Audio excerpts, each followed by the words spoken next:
Welcome to Comic and Screen. I am Sam Otten. Joining me is Jason Book, and we are going to be talking about some early release footage and mainly the teaser trailer that Syfy Channel released for Krypton. This is a series that has had a pilot order, and I think they filmed and maybe edited the pilot, but I don't think we have a full series order yet. But there's starting to be some buzz about Krypton. Hopefully some positive buzz will put this thing to a full series order. But we're going to talk about our initial reactions to the stuff that we've seen and heard for Krypton. This is written by David S. Goyer with Ian Goldberg, and the showrunner is Kindler, who you might know from the show Sleepy Hollow. But we're going to focus mainly on the teaser that was officially released. There was also a little bit of a trailer that was leaked, but it's been pulled down since then, so we might mention it, but we're not going to give it too much attention because we want to stay more on the official stuff that Warner Brothers and Syfy has intended to release. So, Jason, what was just your impression when you saw this teaser and the voiceover for Krypton? I thought it was pretty slick overall. The quality was high and almost, at the level of a good movie trailer. So that's always my concern, as we've said before, with talking about, things that we've seen in movies and things we've seen at TV and keeping that level up. I like the voiceover. I like that they really focused that it was written by Goyer, who we know is no slouch and done a lot of great stuff with DC stuff. And I really like that they're kind of explaining things, and then you get this cool scene of actually it's the debris of Krypton going in reverse, showing that the planet is back, together, and saying, but this is about how we lived, not about the story that everyone knows. This is really where the show has the opportunity to do something that hasn't been done before, and do it well. Have those little touches that it always comes back to the House of El somehow and Superman, but really flesh out these characters besides Jor-El and characters we've seen and show that it's an entire universe here they could really do a lot with. So to me, the teaser was great, but it makes my expectations high because there's a lot of things they could do. Yeah, I'm basically the same way. I mean, I had a very positive reaction to it. It got me interested in seeing the show. It gave me a little bit more faith in the quality of the show. Just the sound of the voice sounded good. The writing seemed nice. And I think it was just enough now, right? It didn't tell us, what are the plot beats for the pilot or anything like that. It was basically just saying, what's the concept here? The concept is, we're so familiar with Krypton being a destroyed planet, and it's just always been a destroyed planet, and we know the fallout from it, but not the planet itself. So that's, I think, represented visually very well by it coming back together. And now it's like, I wonder what this civilization was like. Let's see what it was like a few generations before the impending doom of the planet. And it'll be cool to see the civilization and the characters interacting when we know that there is this, doom in their future, but they don't see it, or they're, not aware that that's going to be happening yet. But we have the dramatic irony of knowing that the planet is doomed eventually. So, I think it's cool. And then, the scene, the S-Shield, and in the trailer that was leaked, we see quite a bit of things that seem to connect to the DC extended universe in the movies, like the command keys that look very similar, and some of the set design and stuff seems pretty similar to the Krypton sequence in Man of Steel. Cool. So to me, that makes me kind of excited as well. Like, I don't know if this is going to be exactly an official part of the DCEU and connected to the movies. David Goyer has said verbally, like in the past, that it is connected to the movies, but I don't think that Warner Brothers or Syfy has officially said this is definitely part of the movie universe. But I think what they're doing is they're basically kind of putting it close enough to the movies that you can make connections if you want to. Yeah. But it's not like required viewing for people to enjoy the movies. Yeah, I could see them doing that for sure. That's a smart move because nothing to do with how things were received critically or anything like that, but you don't want to write yourself into a corner for the movies or for the TV show. And Superman's a character that's been around so long that they could pick and choose things through the history. Plus, being an alien planet, they could use things from the DC universe like Thanagar and other, planets we haven't seen a lot of in the movies and other things. So that is something really cool.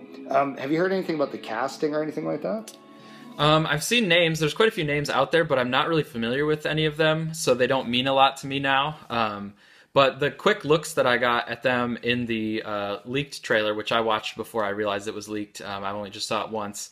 They look pretty good in their parts, and the costumes seem pretty good as well. Cool. But I'm mostly interested in the characters more than the cast, like having Seg-El and having Lyta Zod. So those are Superman's grandparents, and having an El and a Zod together to me is interesting to see how those play out.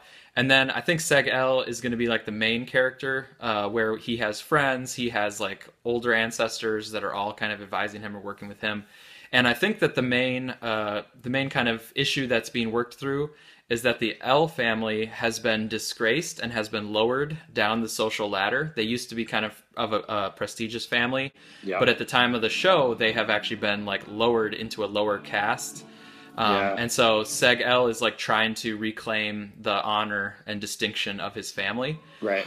So I am kind of curious about that, because if the Els have this controversy and they've been stripped of their rank, so to speak, then maybe that's why Jor-El in the future doesn't get a lot of the recognition, or people don't believe him when he's trying to talk about the end of the world, because maybe people are like, oh, you're from that El family. I remember they were disgraced, in the past. Totally. That's a good way to do it, because they've got a lot of time to get to where they need to go. And to me, TV shows seem to have a history of about 5-year run, roughly, whether they're kept on forever or not. So I could say they can kind of build things that way and kind of play this up. And then as we get near the end of the series, what's happening, and really kind of have fun with that prospect in a creative way. But yeah, they've got a lot of room to work with here. And I like starting the family out in that kind of position, because then it makes them maybe have more arcs and work up and down and get to where they need to go. Yeah, I think you're right. And I like the idea that they can have family dynamics and family personal drama, but then they can also have like political dynamics, and they can just mix the two together, which I think could be really good. Because I'm also hoping that the show has some political overtones and gives some commentary on Earth, which, like, to me, the best sci-fi, it's actually commentary on, our civilization, even though it's set in a different planet. Yeah, reflective.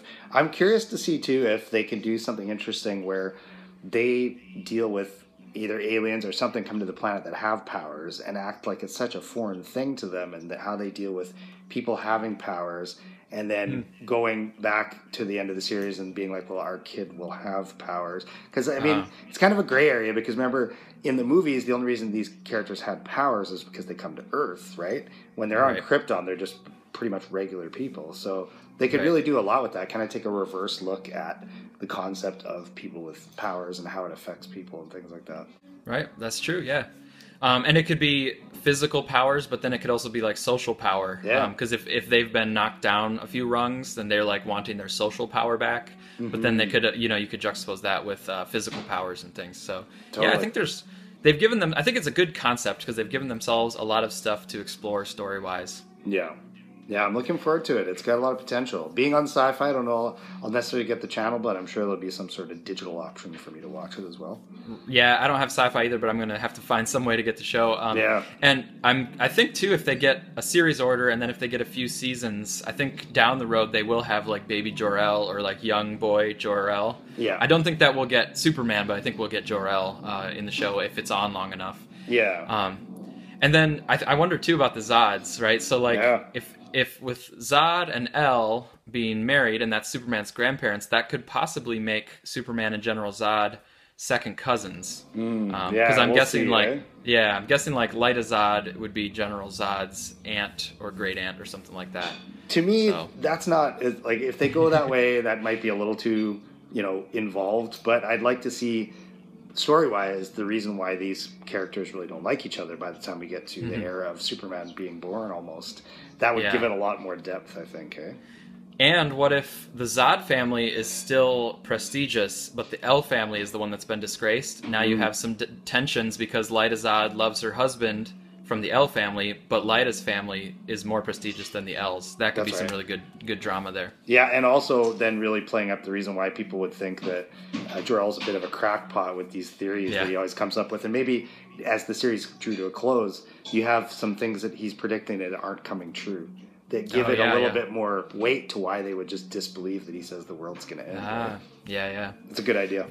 Cool. Lots of good stuff. I'm just looking forward to see more, and I hope that the pilot is good so that we can get a series out of it. So, all right, we will look forward to it together. Definitely, yeah.